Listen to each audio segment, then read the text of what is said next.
Peter Doocy, thank you very much. Peter actually had something in his reporting that we want to do more on now. Republican Senator Josh Hawley claimed the Christian school was targeted. He tweeted, "This was a hate crime against Christian children and teachers.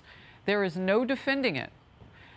However, President Biden thought it was the perfect time to tell a joke before even getting to the massacre at that elementary school. Watch it.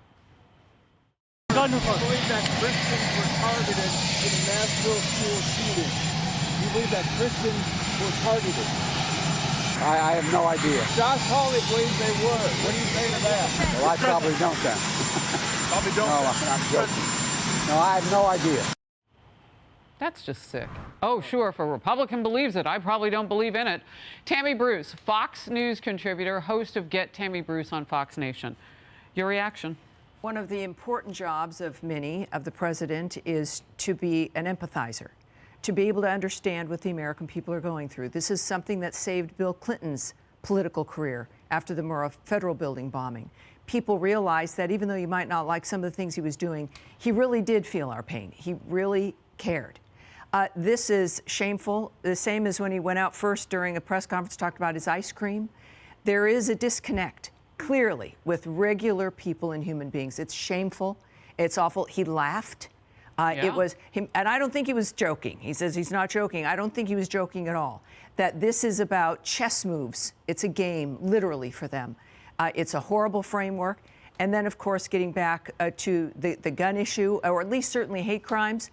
The manifesto is out there. This woman wrote things, and there's a discussion that it may never be released. Clearly, if it was anyone else, it would be. I think it's important for people to know why these things happen. Yeah. Well, look, there's only one person who killed those people. Correct. And that was Audrey Hale. That's correct. And so the left can do whatever they want to make it look like Republicans played a role in that. Right. But there was one person who did that killing. Yeah. We'll get to their lives in a moment, the victims. We'll keep it there. A radical transgender group is issuing a statement saying the shooter felt she had no other effective way to be seen than by lashing out, by taking the life of others. Life for transgender people is very difficult. Hate has consequences. Twitter users piled on as well. Some users saying they don't condone the shooting, but understand the shooter's outrage against an intolerant state that brainwashes children through religious indoctrination.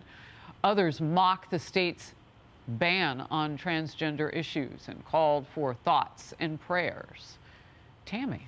Well, you know, let me tell you, there's only one group that is having days of revenge, right? And days of rage and arguing about there's a genocide and really setting up those who might be easily tipped over into being violent. And then those remarks, those kinds of statements, excuse it and send a message to everyone else that this is a reasonable kind of reaction considering ...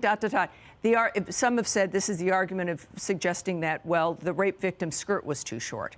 Is that there's, you're making this happen. You're causing us to react. Abusers say that as well. If you were nicer, if you were better to me, I wouldn't have to break your nose. If you knew what I needed, your life would be better. This is, I just have to say also, for many Americans, this may be the only experience of watching a transgender person. This is the other thing for this community.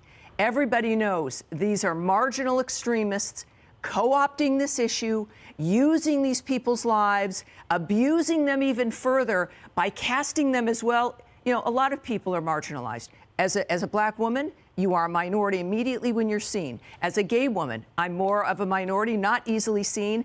A lot of people grow up feeling not understood and marginalized. Well, we don't all kill people. Well, that is exactly the point. Americans understand that life is not perfect, but this is not what most people do, and it is not what transgender people do either.